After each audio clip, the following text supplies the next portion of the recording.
At 4:15, we got Middle Tennessee State, who's 1-0. Trevor number 6, Ole Miss, who's also 1-0. Ole Miss favored by 41.5 points on the SEC Network. Nicholas Vattiato went 20 of 35, threw for 210 yards, 1 touchdown, 1 interception. Frank Peasant on the ground had 10 carries for 49 yards and 2 touchdowns, and Mari Kelly had 4 catches for 47 yards. Jackson Dart went 22 of 27, threw for 418 yards, 5 touchdowns, 0 interceptions.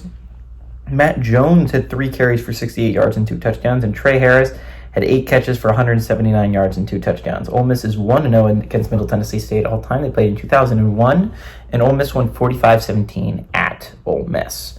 I said it last week. Okay, I will say Middle Tennessee State had a rough game. I think against Tennessee State, it could have been that of Tennessee Tech. They had a rough game. They had to score a last-second touchdown to come away with a win, right? But I stand by my opinions. I don't think Middle Tennessee State's going to be the best team in Conference USA, right?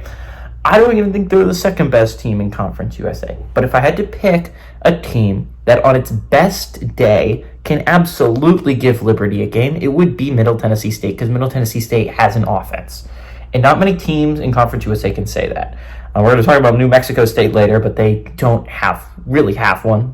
They looked bad offensively, and Jacksonville State didn't have one last year, let alone this year, right? If we're talking about teams that, at its best, can beat Liberty, I think Middle Tennessee State is one of the only few threats. I think they're the dark horse, and I stand by my statement that I think this is a better team than a lot of people give them credit for, and I think Nicholas Vattiato is a better quarterback than a lot of people give him credit for. Ole Miss is really good.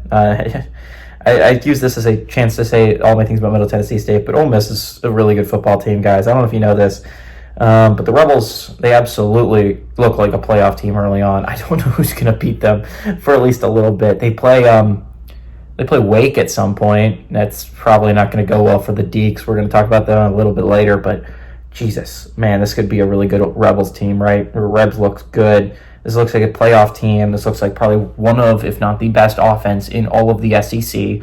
Jackson Dart looks like one of, if not the best quarterback in the SEC. Probably like third, honestly. Quinn Ewers and Jackson Dart, Quinn Ewers and Carson Beck are damn good quarterbacks, but that's not to say anything about Jackson Dart, who's arguably the third best quarterback in the entire country, let alone it's just the SEC is crazy with QBs this year.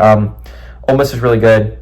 They are a really good football team. They are a phenomenal football team. I don't see them winning by 41.5. I think Middle Tennessee State gives them a little bit better of a fight than that.